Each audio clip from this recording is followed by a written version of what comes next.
বগুড়ার মহাস্থানগড় মোকামে পানির দামে বিক্রি হচ্ছে শীতকালীন সবজি, এতে বিপাকে পড়েছেন প্রান্তিক কৃষকেরা। এ নিয়ে বিস্তারিত জানাতে সেখানে আছেন সহকর্মী আব্দুল আওয়াল। সরাসরি যাচ্ছে তার কাছে।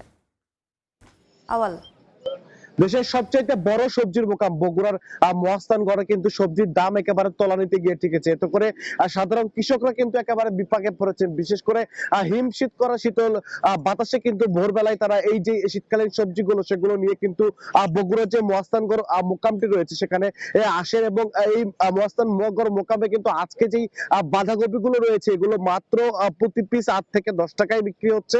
ফুলকপি প্রতি কেজিতে বিক্রি হচ্ছে মাত্র 2 টাকা, অর্থাৎ মাত্র 80 টাকায় হচ্ছে কিন্তু 40 টাকায় কিন্তু মন প্রতি 80 টাকায় ফুলকপি পাওয়া যাচ্ছে। এছাড়াও কিন্তু ওই যে মিষ্টি লাউ রয়েছে সেটি বিক্রি হচ্ছে মাত্র 20 টাকা কেজিতে, এবং টমেটো এবং হচ্ছে কাঁচামরিচ এগুলো বিক্রি হচ্ছে মাত্র 40 টাকা কেজিতে, এবং পেঁয়াজেরও ঝাঁজ কমে মাত্র 50 টাকায় বিক্রি হচ্ছে। এছাড়াও মূলা, আলু সহ যে অন্যান্য সবজিগুলো রয়েছে সেগুলোর দামও কিন্তু তলানিতে গিয়ে ঠেকেছে। বিশেষ করে এই শীতকালীন মৌসুমে এই ফুলকপি, বাঁধাকপি, এই মিষ্টি লাউ সহ যে সবজিগুলো রয়েছে এগুলোর কিন্তু ব্যাপক পরিমাণে চাষাবাদ কিন্তু বগুড়া অঞ্চলে হয়ে থাকে, এবং এই যে কৃষকেরা রয়েছেন তারা কিন্তু আসলে এই শীতকালীন সবজিগুলোর চাষাবাদ অনেকটা লাভের আশা করে থাকেন। তবে এই শীতের একদম ভরা মৌসুমে দাম আসলে তলানিতে ঠেকে যায়, তারা কিন্তু একেবারে বিপাকে পড়েছেন। বিশেষ করে কৃষকরা বলছেন সার, কীটনাশক সহ ও অন্যান্য যে ঔষধি উপকরণ তাদের আসলে জমিতে প্রয়োগ করতে হয়, এই যে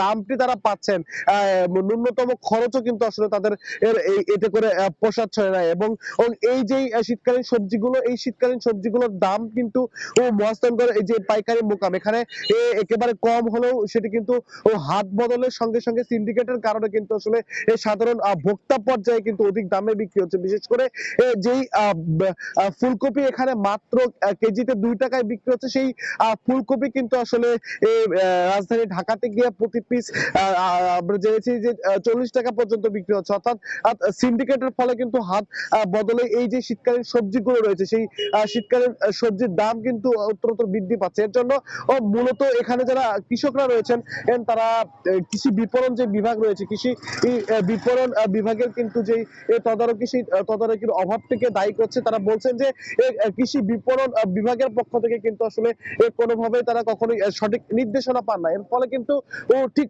কোন মৌসুমে কোন সবজিগুলো কতটুকু আবাদ করতে হবে সেই হিসেবে কিন্তু তারা সঠিক কোনো নির্দেশনা না পাওয়ায় কিন্তু বারংবার আসলে অধিক পরিমাণে চাষাবাদ হয়। এই যে দামগুলো শীতকালীন সবজি, সেই শীতকালীন সবজির দাম কিন্তু তাদের তলানিতে গিয়ে ঠেকছে। বিশেষ করে এই যে ফুলকপি বা বাঁধাকপি গুলো এগুলো কিন্তু আজ থেকে মাত্র 15 দিন বা 1 মাস আগেও কিন্তু তারা ন্যায্য মূল্যে বিক্রি করতে পেরেছেন বলে আমাদের কাছে দাবি করেছেন। এবং এই যে বগুড়া মহাস্থানগড় হাট, এই মহাস্থানগড় মোকাম থেকে কিন্তু প্রতিদিন এই শীতকালীন মৌসুমে 70 থেকে 80টি ট্রাকে করে সবজিগুলো পাইকারিতে রাজধানী ঢাকা সহ দেশের বিভিন্ন স্থানে চলে যায়। তো বগুড়া থেকে এই ছিল আমার কাছে এখন পর্যন্ত সর্বশেষ। সরাসরি যুক্ত ছিলাম বগুড়ায়।